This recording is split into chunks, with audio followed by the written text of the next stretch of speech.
The Statecraft IAS and Social Perspectives Sociology in Newspaper series. In this series, we shall discuss daily news articles in social perspective to understand the sociological concepts better and revise various topics of sociology optional in UPSC mains on daily basis. In the first article in the Hindu newspaper, it is said Supreme Court pulls up government on ex gratia. The national authority, that means NDMA, National Disaster Management Authority, failed to perform its statutory duty. Ex gratia assistance on account of loss of life is part of minimum standards of relief which has to be provided to persons affected by disaster, in the present case COVID-19 pandemic, says the court.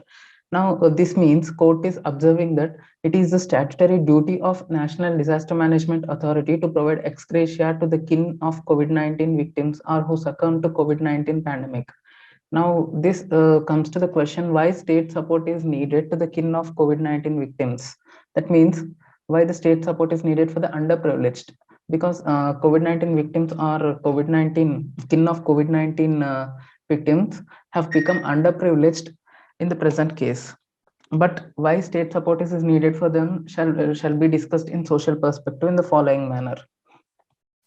Now, Karl Marx says, without the state support to the underprivileged, it leads to exploitation of underprivileged. That means it leads to a situation wherein the underprivileged are subjected to the exploitation by the privileged class.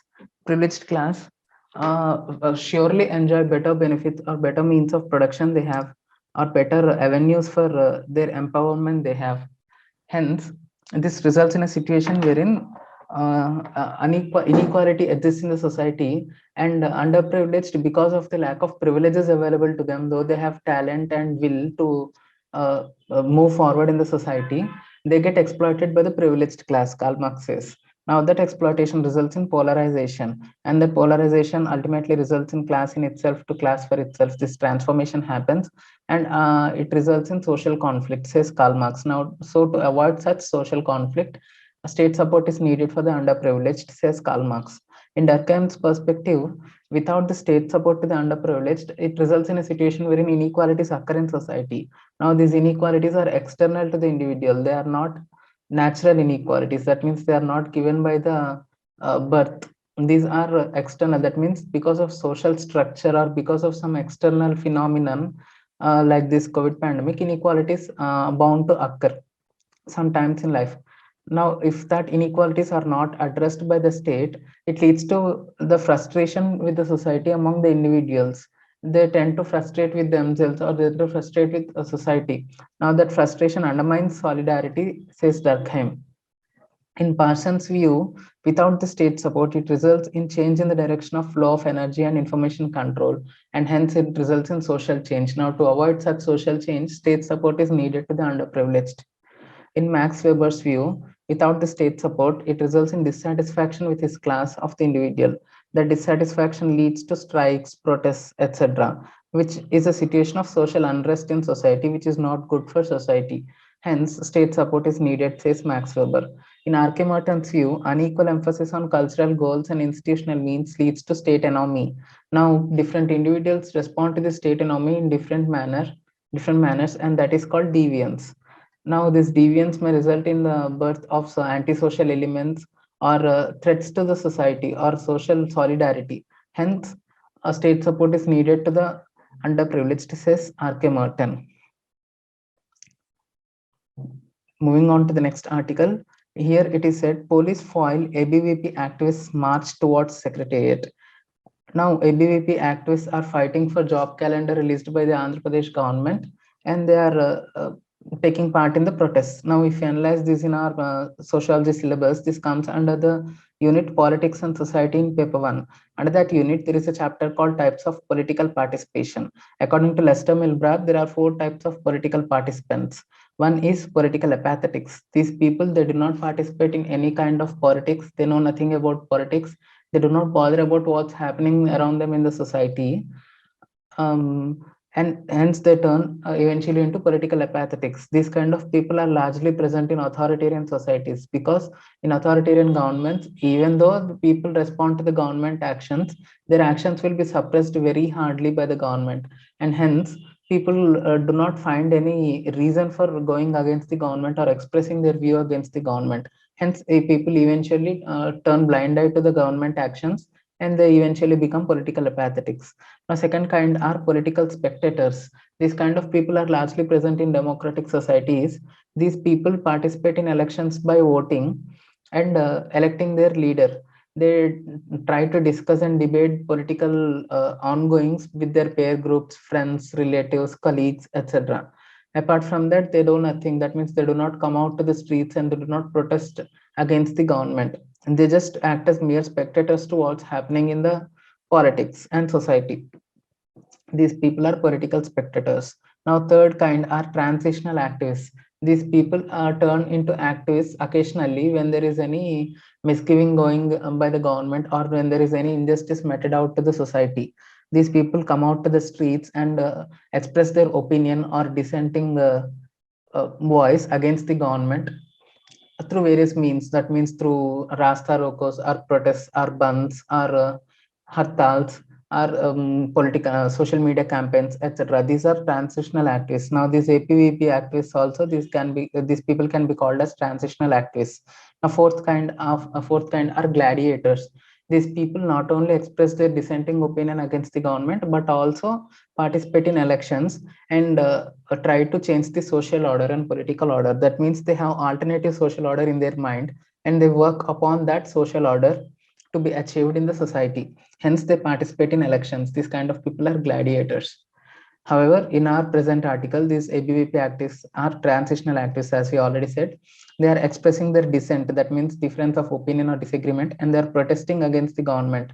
This protest is happening because there is crystallization of dissenting opinion. They are openly expressing it. We are seeing here, they are openly expressing their dissenting opinion.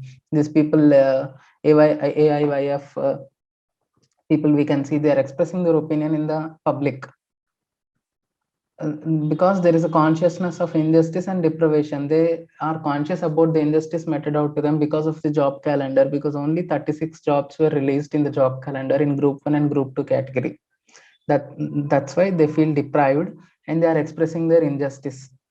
For them, opposition is central. Whatever the government do, they try to oppose to that until the justice is met to them. This is often reaction to an event that has already occurred. Yes, the release of job calendar has been already occurred, and these people are reacting to that event. Hence, it is called as protest. Now, if we want to understand, they are protesting, that's fine. But if we want to understand why police are not allowing them to protest, we have to take the help of Talcott Parsons. Now, Talcott Parsons, in his social system and cybernetic hierarchy, says discusses about four different systems. That means cultural system, social system, personality system, and organismic system. Now, Talcott Parsons says cultural system is a storehouse of information, and organismic system is the storehouse of energy. When this energy flows from organism to culture, and information flows from culture to organism, that results in social change, says Talcott Parsons. This energy is nothing but energy to act or energy to do something.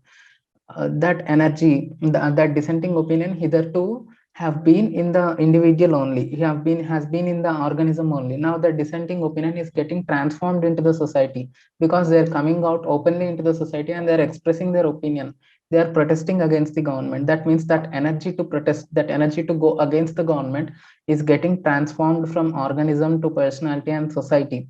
Now if that energy is again transformed into the culture, that means if going against the government or protesting against the government, if it becomes the culture of the society, then that results in social change, and that results in social unrest in society. There won't be any social cohesion or social order in society. Hence, to prevent that social change, police are trying. Talcott Parsons says how to restore that social change. There are two ways. One is socialization, that means imbibing values, norms, morals, etc. And the other one is social control, that means enforcement of law, police action, etc. Now here we have seen police are trying to obstruct those activists, and they are trying to arrest them. Why they are doing them? To restore the social change, as Talcott Parsons has already discussed. Police action to restore social change, because if social change occurs, there won't be social order in the society. That social change occurs when the energy flows from organism to culture. Hence, police are not allowing that energy to flow from organism to culture or organism to society. They are stopping that energy within the individual, that means within the organism itself. Now, moving on to the next article. Here, a photograph is shown in this article. It is said norms are ignored. Now, people standing in queues as they wait to register to receive the COVID-19 vaccine in Khammam, Telangana on Wednesday. Now, if we analyze this particular picture, people are trying to get vaccinated because they do not want to get infected with COVID-19. Now, how does COVID-19 get infected to the individual? By coming into contact with other person who already has COVID-19. Now, as a neighbor or as a fellow citizen, I do not know if the other citizen is having COVID-19 or not with my naked eye. So I have to be vigilant and I have to follow COVID appropriate behavior to maintain social distance. Now here is a greater paradox that every individual in this photo wants to get vaccinated to protect them from the COVID-19 infection. But the behavior they're following, that means they are sticking to one another and denying or flouting all COVID appropriate norms and for flouting all social distancing norms indicates that there is unequal emphasis on cultural goals and institutional means. R.K. Martin discusses it in Conformity and Deviance. Now, what is their cultural goal? To protect them from COVID-19 vaccine or to get vaccine? So, sorry, to protect them from COVID-19 infection or to get vaccinated. What are institutional means to get vaccinated? Follow social distancing norms and get vaccinated when their turn comes. But people here are giving more emphasis on getting vaccinated. That means more emphasis on cultural goal is there and less emphasis on institutional means is there. That means they are giving less emphasis on following social distancing norms. Hence, this unequal emphasis on cultural goals and institutional means results in state anomy, says R.K. Merton. Now, there are 5 possible responses to the state anomy. That means conformity, innovative, ritualistic, retreatism, rebellion, etc. Now here people have there exists a state anomy, but people have not yet responded to that state anomy. Hence, this is a situation where results in state anomy. There is an equal emphasis on cultural goals and institutional means. That's all. There is not yet a response by the citizen. Hence, we cannot discuss all these.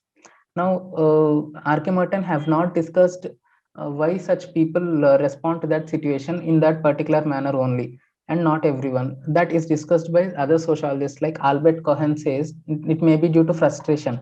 Now, these individuals also may be acting in such way because of frustration in delays in getting vaccinated. If the government is prompt in in vaccinating every citizen in time, and when there is appropriate demand, this frustration might not have occurred and people might have probably followed social distancing norms and get vaccinated.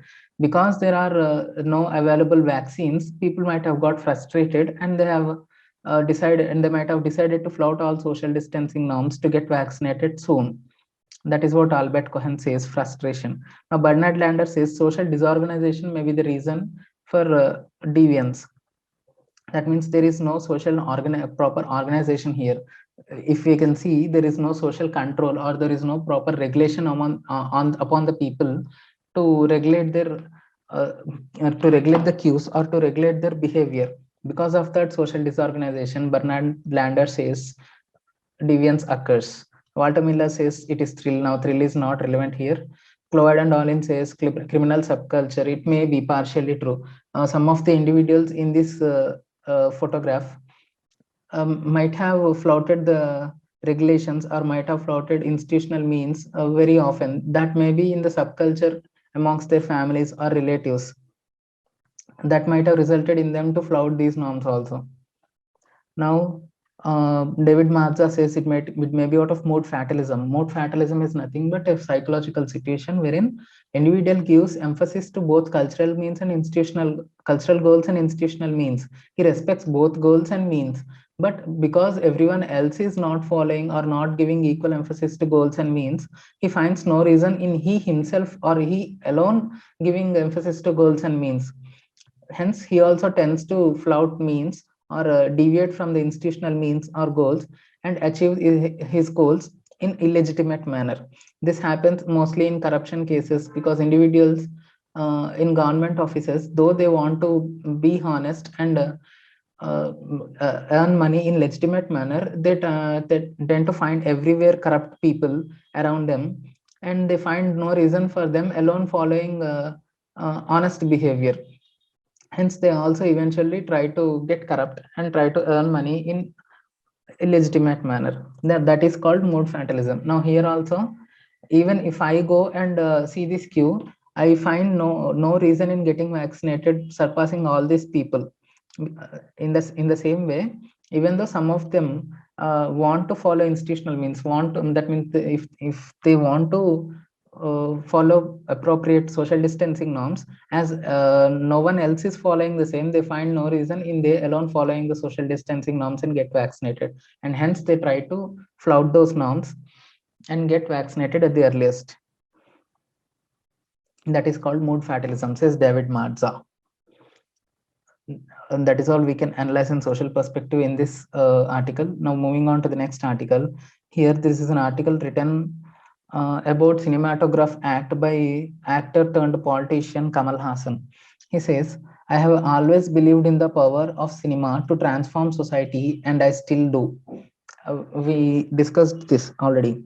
The cinema has a power to transform society, and also cinema acts as an epitome of society. That means cinema just try to portray the feelings and emotions of society in general. Cinema acts as a mirror of society, but it is also the voice of the people, and hence the voice of the institution of democracy. That is what we said. It is the voice of the people in general. It is not just cinema as a product. We cannot view it as a capitalist commodity. It has greater value. The draft bill only restrict the freedom of speech and put a gag on the film fraternity, preventing filmmakers from making films on bad governance, social evils, and so on. Now, if we discuss this particular article in Karl Marx alienation concept, Karl Marx says alienation is nothing but where producer is divorced from the means of production. That means producer has no power to produce or market that produce or release that produce. That kind of situation results in alienation, says Karl Marx. Now, manifestations of alienation, if we study, alienation is nothing but alienation from the product of his labor. Now, here filmmakers also, they are putting their labor to make a product. That means to make a cinema. Now, they are getting alienated from that product because this power to release the cinema into theaters or OTT platforms lies within the government now. Government can decide what film it should release and what film it should not release. That's why, in that sense, that scenario, these filmmakers are getting alienated from the product of their labor. Now their product is not theirs anymore. It is government's discretion to decide whether their product can be released or not. No, other manifestation is they get alienated from the act of production. That means how we have to produce, and the decisions about the production are not anymore completely in the hands of filmmakers. Government decides now through censorship and CBFC. Government decides what type of films filmmakers has to make and what type they should not make. That means, and in that way, filmmakers are getting alienated from the act of production, and filmmakers also are getting alienated from the species being. Now, if the filmmakers are allowed completely or given complete freedom to make films, to make whatever kind of films they want, they try to portray their own emotions, or they try to put their self species being into the filmmaking process, and they try to attach to that filmmaking so intensely. Now, as now they have no guarantee whether their film will be released or not, they are forcefully getting detached or alienated from their species being. That means they are not able to put their emotion into the film. They tend to view now film as a mere commodity and nothing more. That's why they are getting alienated from the species being. Now, it is also alienation from the society, because now their value in the society is decided not by their personal character, or not by their ideology, or not by their thoughts. Now their value will be decided by the market value. That means if a producer is earning more money in the market by making a film, his value is decided by that value only, that market value only, not by his own thoughts and ideas. Earlier, even if the film does not gain much market, or does not bring much revenues to the producer, producer used to gain respect in the society because of the producer or director used to, or filmmakers in general, they used to gain respect in the society because of their acting skills or because of their ideas, etc. Now, as the filmmaking authority or filmmaking power is vested with the government, government can decide what film to release and what film not to release. That means their value is now dependent not on their skills or not on their thoughts or not on their ideas. Their value will be decided by their market value only. In that way, filmmakers will be alienated from the society. Now, Marx says why this alienation happens. Marx says capitalism leads to alienation. But Max Weber, while criticizing Marx, says it is not capitalism, it is predominance of bureaucratic organizations. That means compulsive conformity leads to alienation. This is the classic example, or Max Weber has gained utmost relevance in this particular article. Now here CBFC and central government, these are all bureaucratic organizations. Because of this predominance of bureaucratic organizations, alienation of filmmakers is happening. That's what Max Weber has said. We can quote this as example while writing Max Weber's compulsive conformity concept in exam. Compulsive conformity is nothing but now filmmakers have to compulsively, forcefully have to conform to the ideas of the government. They cannot portray their own ideas. That is nothing but compulsive conformity. CW Mills says falsification of personality leads to self-alienation. Yes. Now personality is falsified. The filmmakers cannot portray their own personality in the films now. They have to portray the government's personality in the films.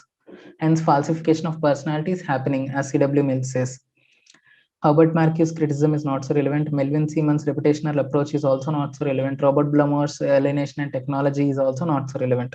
Now, solution to alienation, Karl Marx says revolution. Now, if Karl Marx was alive, he says filmmakers have to go for revolution against the government and they must get their own freedom. But that is not the actual solution, says Durkheim. Durkheim says solution lies within the existing framework of the society. That means within the existing framework of our governmental setup or bureaucratic setup, we can find solutions, says Durkheim. What are the solutions? The CBF, Cinematograph Amendment Act must be repealed, and provisions must be allowed to provide greater freedom to the filmmakers. That is what Kamal Hassan also describes here. The Rome censors the amendment to provide for revisionary powers to any government after certification is a step further back, he says. It is pertinent that we understand the present scenario to clearly perceive the excess of the proposed amendment. While the current censorship rules are archaic and redundant, that means already the current censorship rules have become redundant. Redundant, and we have been crying ourselves hoarse to abolish the same, inviting artists to be their own censors. That means filmmakers are crying for inviting themselves to be their own censors. That is what the solution, as Durkheim said, giving out more freedom to the filmmakers to decide what is right and what not. For Durkheim, that is the solution to alienation. Now, moving on to the next article. In this article, CJI is reported to be saying elections no guarantee against tyranny. The mere right of the public to change the ruler once every few years by itself need not be a guarantee against tyranny. The CJI said that judiciary requires complete freedom to apply checks on governmental power and action.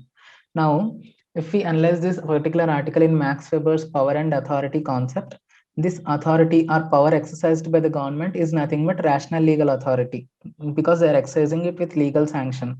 Max Weber says power is nothing but an ability to influence others for action even against their will. That means power can be coercive. Now, when how democratic governments gain that power? Because of the votes of the people. Now, greater the votes to a particular party, greater is the power to the government emerging from that party. Lesser the votes given to that particular party, lesser is the power to the government emerging from that party. Now, if the power is excessive, that means people excessively vote to one particular party or single particular party, the power or authority authority of the government emerging from that party also becomes excessive. Now, excess power is often coercive in nature. We have seen here, it can be coercive. Excess power often is coercive in nature upon the individuals or upon the society in general. Now, if that power is coercive, it often becomes tyrannical. Now, to address that tyranny, elections are not enough guarantee, says CJI, because we have already checks and balances in place in our democratic setup. We have three organs of the government or organs of the state. What are they? Legislature, executive, and judiciary. Now, these three organs put checks and balances against one another. To put checks and balance against the legislature and executive, we have judiciary already. Now, through excessive votes, we are strengthening only two organs of the government, two organs of the state. That means we are strengthening legislature and we are strengthening executive. And that excessive power we have vested upon the legislature and executive is resulting into tyranny against the society. Now, to address that tyranny, we have already institutional mechanism at place. That means we have judiciary. But why tyranny is still existing in the society? Because through votes, we are strengthening only legislature and executive, but not judiciary. So, to address the tyranny, we have to strengthen judiciary also. That means we have to give greater freedom to judiciary. That is what CJI said here. The CJI said the judiciary requires complete freedom to apply checks on governmental power and action. Critical evaluation to Max Weber's power and authority. Michael Foucault says power and authority are dispersed and operate at different levels. That is what is happening here. Power and authority does not only rest in legislature and executive, it also rests in judiciary. Now that power also we have to strengthen. We have strengthened only legislature and executive through by giving excessive votes in elections. But to address that tyranny, we have to strengthen judiciary also, because power exists in that organ also. As Michael Foucault says, as Michael Foucault said, it is dispersed and operates at different levels. Now, moving on to the next article. In this article, External Affairs Minister says big tech firms should be accountable. Social media platforms should be held answerable to national laws, says Jaishankar. In a democratic society, we have to ask ourselves, big tech is there in my life, but where is the responsibility? You have a huge power, but where is the accountability? Whether to hold big tech companies accountable was being viewed as a governance issue and a democratic issue by some. He says big tech companies are enjoying huge power, but there is no accountability to them. Now, if we analyze this situation again in Max Weber's power and authority, power is nothing but ability to influence others for action even against their will. It can be coercive also. Now, social media platforms are also enjoying huge power. That means they are influencing individuals' behavior. We have seen Twitter, Facebook, they have surely influenced our behavior. We have become so phone addicts and social media addicts, etc. If you have seen some celebrities also, they often tweet on Twitter or often post a post on Facebook, and they try to influence society's behavior. While doing so, they are exercising charismatic authority. That charismatic authority is nothing but it is resulted out of exceptional characteristics and features. They are exercising charismatic authority, fine. But we have also seen some instances wherein some individuals, they just post some happening in the society, or they just spread fake news, and that results in social conflict or unrest in society, social divisions. Those social posts will result. That means through that action also individuals are exercising their power. That means they are influencing others behavior. That means they surely have power. Now that power Max Weber has not discussed here. It does not come under traditional authority, it does not come under charismatic authority, because mere common individuals or general public who are posting or forwarding fake news or forwarding any other matter on social media, they do not have charismatic authority, and they do not have rational legal authority also. Neither Twitter or neither social media platforms nor those people come under the regulation of legislative laws. Hence, that authority cannot be fitted under any of these authorities. That is what the criticism for Max Weber's authority. There is anomaly in ideal types of social action and ideal types of power and authority.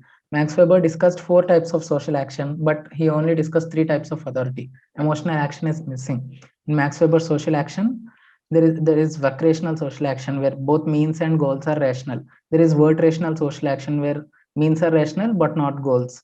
There is traditional social action where means and ends are decided by customs. There is again emotional social action where means and ends are driven by impulse. Now, these 4 types of social action have not been addressed in his authority, power and authority. He discussed only 3 types of authority, and that is what one of the criticisms to Max Weber's power and authority. Now, this kind of power we have discussed here, the individuals who are influencing other behavior through social media platforms, they are doing that because of their emotions. That means they get emoted to some action and they just express their emotion on the social media. That expression of their emotion results in passing or transfer of that emotion to large people in the society, and they act in a particular manner. That means they get influenced by that emotion, and that they get influenced by that power who are exercising on social media. That particular power and authority which is driven by the emotion is not discussed by Max Weber. However, it is discussed by Max Weber in his social action. That means it comes under emotional social action. Now, External Affairs Minister also says whether to hold big tech companies accountable was being viewed as a governance issue and a democratic issue by some. Apart from governance issue or democratic issue, it should also be viewed as a social issue, because social media has resulted in many social conflicts. We have seen instances of mob lynching against some religious minorities. We have seen instances of intercaste couple getting killed. We have seen instances of Kap panchayats exercising their power.